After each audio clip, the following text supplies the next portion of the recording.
Свейки! Привет, это мы в эфире. Сегодня на съемке я принесла кое-что необычное. Вот, смотри. А где же хлебушек? Арсен, это не перекус. Ты знаешь, с какой страной у всех ассоциируются шпроты? Да это каждый знает, это Латвия. Так что будем знакомиться с латвийской культурой и традициями. В путь! Программа «Это мы» рассказывает, как дружно живут народы в Башкортостане. А их у нас целых 160. Каждый раз любопытные ведущие отправляются в путешествие по культуре и истории одной из народностей. Будет полезно, вкусно, звонко, нарядно и, конечно же, интересно. Чтобы поближе познакомиться с латвийской культурой и традициями, мы отправились в деревню Максим Горький. Именно здесь нас встретят самые настоящие латыши. Латыши – это коренные жители Латвийской Республики. На территории Республики Башкортостан проживает совсем немногочисленная группа, чуть более 1000 человек. В основном живут они в Иглинском и Архангельском районах, а начали переселяться они сюда еще во второй половине 19 века. Латышский язык – один из двух восточно-балтийских языков, который сохранился до наших дней. И сегодня мы с вами с ним познакомимся и узнаем, как найти общий язык с жителями Латвии. Латышский – единственный государственный язык Латвии, а также один из 24 официальных языков Европейского Союза. Делится на 3 диалекта – верхнелатышский, среднелатышский и ливонский. Современный литературный латышский язык основывается на среднелатышском диалекте. Первые письменные памятники появились в 16 веке. Современный латышский алфавит, основанный на латинице, содержит 33 буквы. Ударение зафиксировано на первом слоге. Гласные различаются по долготе. Каждая долгая гласная несет один из 3 тонов. Знакомьтесь, это Илона, преподаватель латышского языка.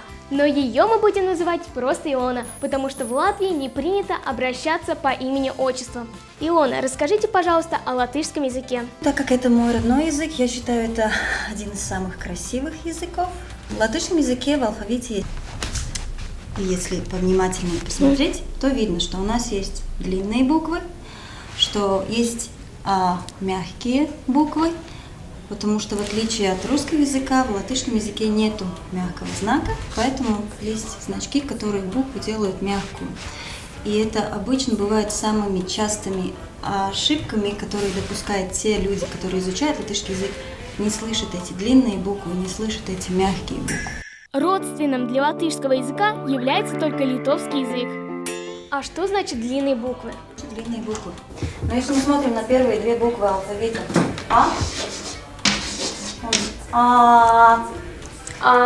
например, Айта, овца.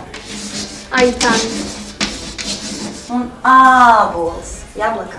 Аболс. Так. Так. Мягкие буквы, ну, например, Ц, Ч. Ц. Ч. Цалис. Цыпленок, и здесь у нас длинное цалис. Цалис. И короткое И. Он. Чекурс. Шишка.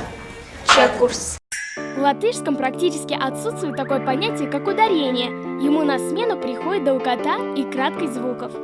Еще буковка О. О. Одна буковка, но под собой скрывает 3 звуки. О, примером, имя девушки Олита. Олита. О, опера, Опера. но мы пишем коротко, хотя говорим длинно. И 2 звука О. О. Ола, лицо. Ола. Хотя тоже читаем О, но пишем А. В латышском языке нет среднего рода. А научите меня каким-нибудь полезным словам, которые мне пригодятся, если вдруг я поеду в Латвию. Так, ну, в самую первую очередь ты захочешь поздороваться. Свейки. Свейки. Ну, это означает здравствуйте. И если ты и прощаешься, ты можешь и тоже это слово говорить. До свидания, я свейки. Лудзу. Лудзом.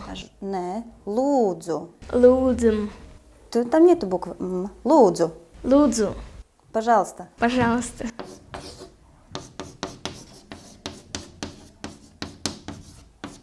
Paldies. Паудес. Спасибо. Спасибо. Вам говорят паудис, а вы им отвечаете лудзус. А как будет приятно было познакомиться? Bija prieks iepazīties. Bija prieks Iepazīties. Iepazīties. Jā. Главный принцип латышского языка как читается, так и пишется. Сейчас мы попрощаемся на чисто латышском языке. Паудис, Илона. Сейчас я постараюсь это произнести. Биджа, приз, iepazīties. Bija prieks iepazīties. Bija prieks iepazīties. Jā, man arī. На латышском языке разговаривают более 1,5 миллиона человек. Мы пока в это число не входим, но если постараемся, то все у нас получится. Уфимский телецентр отвечает за телевидение в Башкортостане, а Рижская телебашня еще и является самым высоким сооружением во всей Прибалтике. Находится она в Риге, столице Латвии, или, как ее принято официально называть, Латвийская республика. Находится Латвия в северной части Европы, на берегу Балтийского моря. Общая площадь государства 64 589 квадратных километров. Численность населения примерно 1 990 000 человек. В Уфе есть целая аллея сказок. Здесь живут персонажи наших мультфильмов. А в Риге, например, один из самых популярных памятников тоже связан с анимацией. Это памятник бременским музыкантам. Расположился он в старом городе Риге. Это такой район столицы Латвии. Памятник представляет собой лесенку из персонажей мультфильма. Первым снизу находится осел, поддерживающий пса, на спине которого, в свою очередь, расположен кот, а на нем сидит петух. А вы бы угадали с 3 нот? Нет? Зато, наверное, догадались, что известный в России телеведущий Валдис Пельш родом из Латвии. Латвия – страна известная своими известными людьми. Масло масляно получилось, но это правда. Вот смотрите, какой внушительный список. Балетмейстер Михаил Барышников, ученый и инженер Мстислав Келдыш, режиссер Сергей Эйзенштейн, гроссмейстер Михаил Таль, актер Аркадий Райкин, звезды эстрады Лайма Вайкуле, Михаил Задорнов и Витас. Латвия оказалась очень богата на достопримечательности и известных личностей. Но мы узнали далеко не все. За подробностями отправляйтесь в нашу группу в соцсети. Основой традиционного женского костюма является вот такая вот белая льняная рубашка, жилет и яркая теплая шерстяная юбка. Латышский народный костюм – это целый комплекс разнообразных одеяний. Он распадается на несколько вариантов в зависимости от места проживания. В основе версии народного костюма лежит одежда древних племен баутов и балтийских финнов. Исторически народный костюм менялся, сохраняя традицию и пополняя ее новыми деталями. Еще одним важным элементом национального латышского костюма является пояс. По нему можно сказать о достатке его обладательницы. Верхняя одежда состояла из юбки, кофты, жилеты и наплечного покрывала вилайни у женщин. Ни один народный костюм не обходится без головного убора. Молодые девушки до замужества носили венок, замужние женщины – чепец или платок. На ноги одевали вязаные, шерстяные или нитяные носки и черные туфли на низком каблуке. Кое-где оригинальные лапти, посталы. Мужчины носили сапоги. Большие броши-сакты использовались для того, чтобы скреплять полы накидки. Их изготовляли ремесленники, кузнецы. Поверхность сакт зачастую украшали камни из ограненного стекла. Янтарные сакты характерны для народной одежды Южной Курземе. Кроме практической и этнографической ценности, украшения приобретали также значение реликвии. Сакты и перстни с изображением сомкнутых рук дарили во время помолвки. Основа мужского костюма – это рубаха, штаны, жилетка, платок, шляпа. Ну и что больше всего мне понравилось, это вот такие вот полуноски. Они шерстяные, и они называются волнитес. Для поддержки и украшения одежды применяли ткани и пояса. Пояс джоста в основном служил для крепления рубашки на теле, а также для опоясывания талии, чтобы обеспечить свободу движения. Узорчатые пояса носили только женщины. Пояса были разными по длине. Длинные пояса по 3 метра и более обматывали вокруг талии несколько раз. Мужчины и женщины носили вот такую вот обувь. Она чем-то напоминает лапти, но она изготовлена из кожи. И называется она пасталас. Латышская кухня состоит из даров сельского хозяйства. Спасибо местным фермерам за богатый стол. Первые сыры стали делать как минимум 3000 лет до нашей эры. Их находили археологи в гробницах того времени. Есть не одна легенда о сыре. Согласно первой, давным-давно один торговец пошел по делам в дальний путь. Стояла сильная жара, а он, конечно же, взял с собой продукты. Кое-что поесть и сосуд с молоком. Устал путник и присел на камень, решив отдохнуть и освежиться молочком. Но открыв емкость с молоком, купец обнаружил, что молоко разделилось. Сверху была жидкость молочного цвета, а на дне густая масса. Мужчина вылил вершки, а гущу попробовал. Ему понравилось, и когда он вернулся домой, то рассказал о своем открытии знакомым. Они также попробовали отстоять молоко. Продукт понравился и вскоре стал очень популярным. А с годами его рецепт перекочевал и в европейские страны, в том числе и в Латвию. Виктория, что мы будем готовить? Сегодня мы с тобой будем готовить сыр. По-латышски это звучит как сырс. Какое интересное название. А почему сыр? Вообще, сыр с тмином – это народное латышское блюдо. Его всегда готовили летом, обычно к празднику Яна в день, потому что молоко летом долго не хранилось, и поэтому нужно было его как-то использовать, и из него делали творог, а потом из этого творога делали всегда сыр. И угощали всех своих гостей, которые приезжали к ним на праздник в Лигу. А что нам понадобится для его приготовления? Нам обязательно понадобится молоко, творог, яйца, масло и тмин. А что такое тмин? Тмин – это такое растение, оно очень пряное, вкусно пахнет и придает очень такой интересный вкус нашему блюду. Оно растет в полях, немножко оно похоже на укроп, и у него есть тоже такой же зонтик и такие маленькие семена, и вот этими семенами мы будем украшать наше блюдо. А какое самое популярное латышское блюдо? Самым популярным латышским блюдом, наверное, являются, скорее всего, пирожки с салом. Но также очень популярно в латышской кухне черный ржаной хлеб. И, конечно же, серый горох тоже, конечно же, с салом. Производство 1 килограмма сыра требует 10 литров коровьего или козьего молока. Начинаем давай с того, что мы разобьем яичко. У меня на самом деле не всегда с первого раза получается разбивать яйца, но я попробую. Видишь, у тебя все получилось. Теперь берем вилочку и начинаем его взбивать. Давай сразу Сюда, да? коробку сюда уберем на место. А одного яйца хватит? Ну, у нас очень мало молока, поэтому я думаю, что нам одного яйца будет достаточно. Вы говорите, что молока мало, но я, как вижу, его очень много. А сколько из этого получится сыра? На самом деле молока для приготовления сыра это очень мало, потому что и чтобы приготовить достаточное количество сыра, чтобы хватило на всех гостей, чтобы получилось, хватило на всю семью, примерно нужно 10 литров молока. У нас, к сожалению, всего лишь 1 литр, и поэтому сыра у нас получится совсем немножко, одна небольшая чеплашечка. Убеждение в том, что сыр является любимым лакомством мышей, это заблуждение. На самом деле грызуны не любят продукты с сильным запахом, к которым сыр и относится, предпочитая зерно и фрукты. Массу молока и творога мы поставим на огонь, он погреется, творог схватится, и мы потом его будем сливать. Когда мы его сольем, мы добавим туда топленое масло, яйца, соль, соду, ну и, конечно же, опять поставим на огонь, подогреем и добавим туда уже тмин. И потом будем разливать с тобой по формам. Хорошо, давайте. С давних времен для придания сыру разных цветов используется морковный сок и лепестки календулы.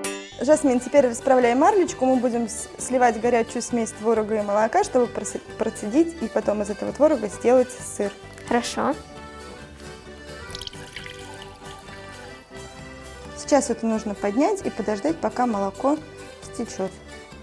Ух ты, сколько раз я ела сыр и никогда не задумывалась, как его готовят. Итак, сейчас в горячий разогретый творог мы добавляем яйца.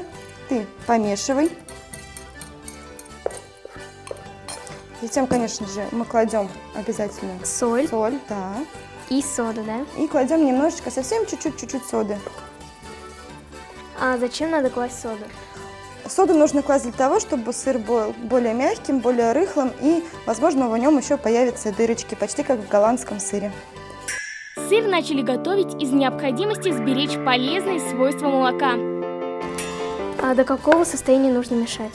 Нужно мешать до однородной массы. И сейчас мы с тобой засыпем, наконец-то, самый последний ингредиент, это будет у нас тмин. А можно попробовать тмин? Конечно, можно, пробуй. Так это же семена укропа. Ну, немножко, конечно, похоже на укроп, но не совсем. Так, вроде я хорошо размешала. Эти ингредиенты мы сейчас поставим обратно на огонь, он подогреется, опять маленько расплавится, и потом мы уже его выльем в смазанную маслом форму и дадим остыть. По старинной латышской традиции, самую короткую ночь в году нужно проводить у костра, бодрствуя, распевая песни и наслаждаясь традиционными яствами, сыром с тмином. Вот наш сыр. Сейчас давай мы его поместим в тарелку и будем уже пробовать. Тяжело он вытаскивается. Выглядит сыр очень красиво.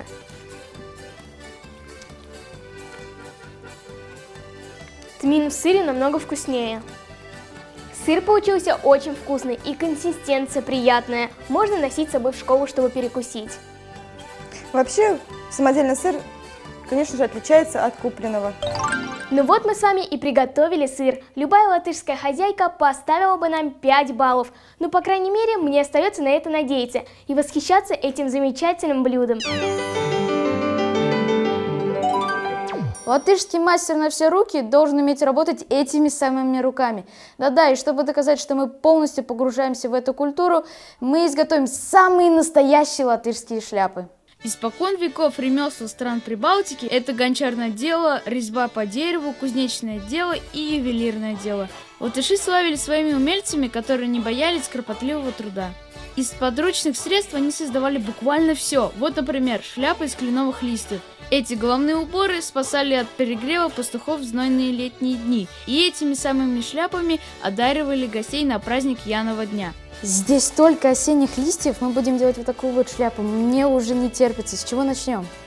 Начнем с того, что обрежем у кленовых листьев вот эти концы. Их неудобно будет втыкать после. То есть надо вот все вот эти конечки Да. отрезать.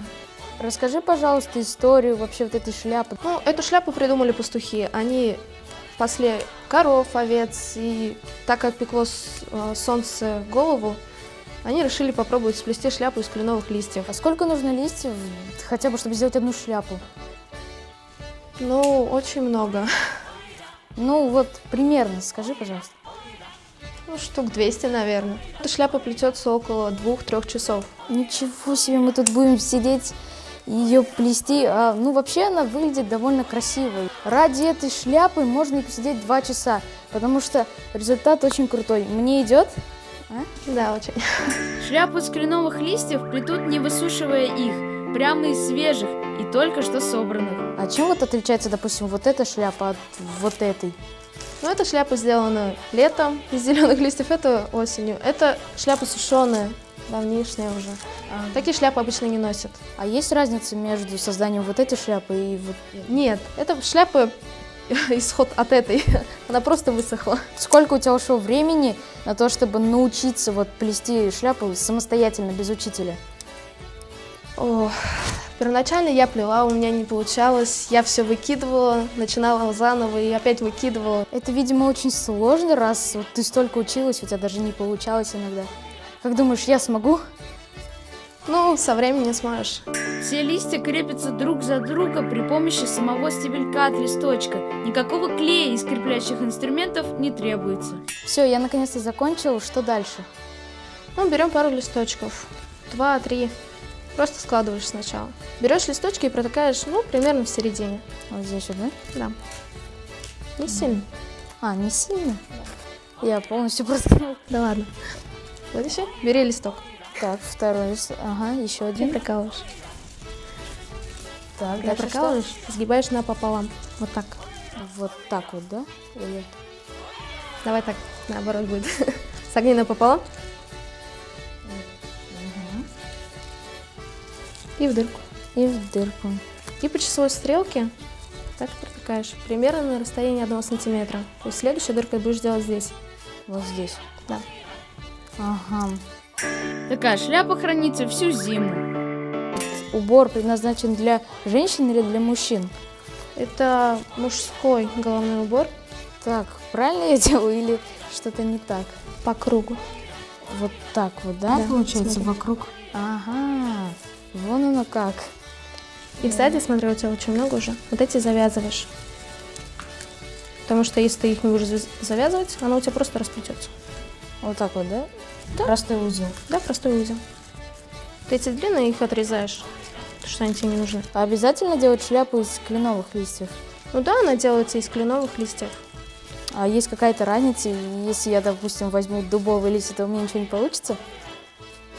Ну, скорее всего, нет. У дубовых листьев очень короткие ножки. Так, я немножко поплыл и не понял, как это делается. Нужно, чтобы образовался круг. У тебя будет спиралька. Понял?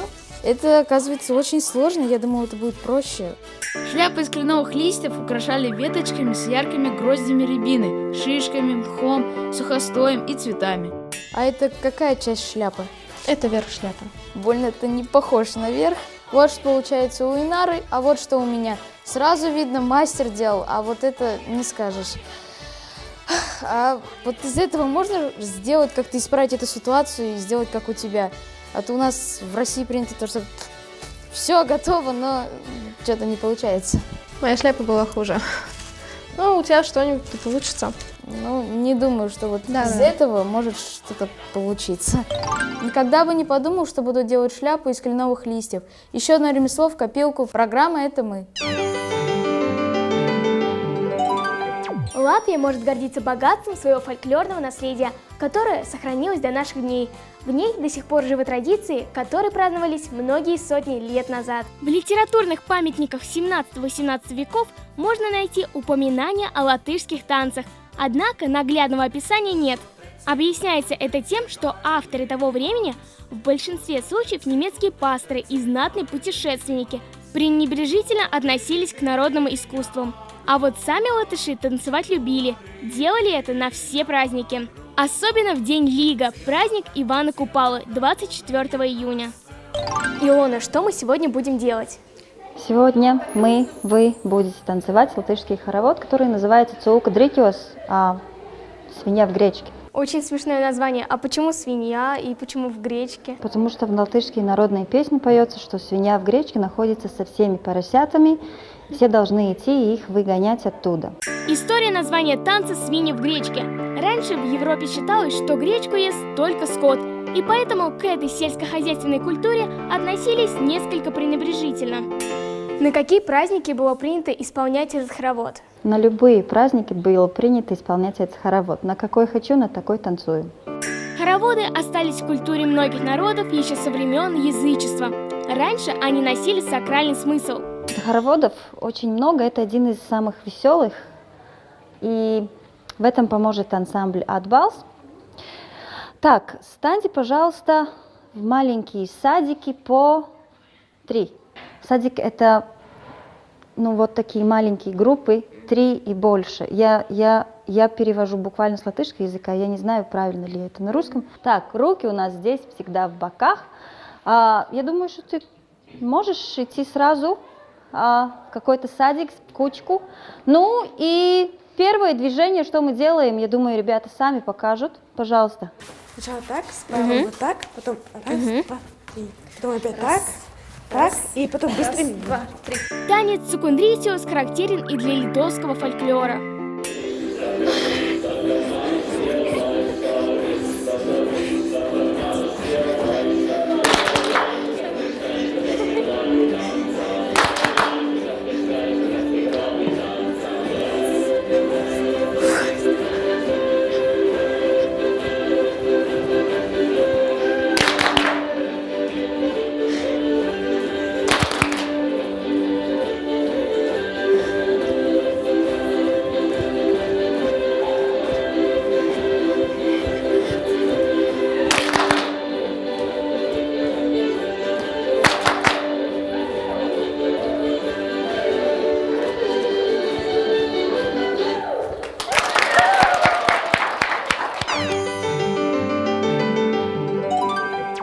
Привет, меня зовут Лена, и я вам сегодня покажу некоторые места в Риге, в нашем столице.